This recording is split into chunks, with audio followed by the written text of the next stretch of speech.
Земјоделците од Жиганци и другите села од општина Чешиново Блешево кои гравитираат кон реката Злетовица се уште имаат сериозни проблеми со излеаните води и поплавените површини.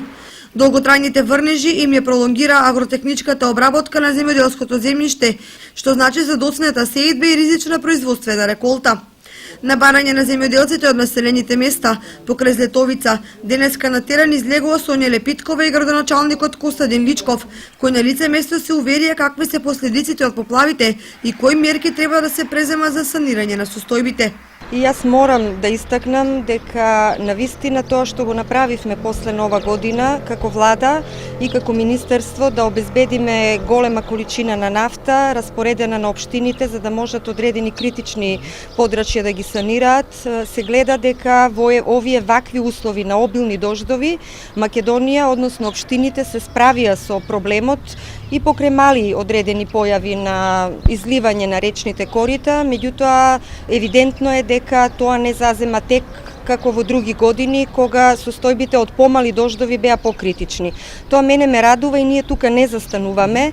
Значи, владата на Република Македонија, преку Министерството за животна средина, во кој што се вклучени други институции во комитетот, Центарот за управување со кризи, Дирекцијата за заштита и спасување, Министерствата за транспорт, земјоделие и така натаму, сите заеднички работиме на таа платформа и ние ќе продолжиме во нашите општини, каде што се покажа дека Злетовска река Брегалница навистина се ранливи на големи водотеци.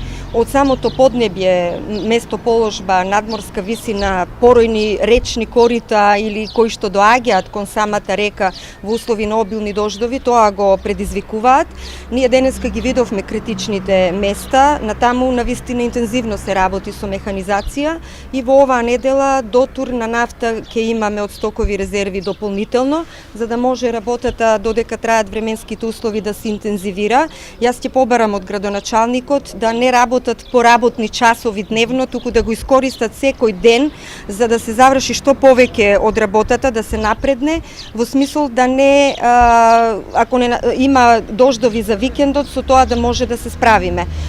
Морам да истакнам дека сега со стручните луѓе од Министерството ги видовме тие позиции. Ние уште во четврток имаме средба со експертите од проектот Брегалнички слив, каде што ќе побараме дополнително на целиот подрачје на сливот на реката Брегалница да се направи мапа за заштита од поплави, односно да се лоцираат критичните места и кон тоа да се пристапи системски на прочистување, односно на решавање на сите аспекти. Тоа значи да се види состојбата со шумска вегетација и да се пристапи кон реализација на акциски планови кои што ќе одат темелно, значи ќе одат, како што реков, системски и организирано без инцидентни случувања, за да нели немаме од годините што следуваат вакви состојби. Имаме ангажирано 30 тонска машина гусеничар на Злетовска река, поточно кај населеното место Лепепелци, што веќе зафанавме два захвата со тоа што го смеривме речното корито,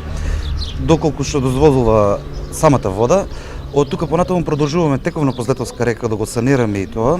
Претходно сакам да кажам дека во првата транша што добивме со нафта ги заштитивме населените места Уларци и Жиганци. Со тоа што не дозволивме овој пат да имаме поплава во населено место и што ни представува огромна гордост и ослободување со штетите што ќе ги имаме за тоа нешто. Онака површина што е зафатена во овој дел некаде околу 20 хектара имаме поточно зафатено. Со текот на времето на истечувањето што ќе биде од водата, луѓето ќе се вратат повторно по линијата и ги посеат ризите. Земјоделците од Жиганци и Чешиново се жалат дека досега успеале да посеат само 10% од вкупните површини што ги имаат, што значи дека и оваа година сеидбата на оризот и другите култури ќе доцни. Сето тоа ќе се одрази врз вегетацијата и врз приносите. Се уште рано да се коментира, но дека ќе има последици сосема известно.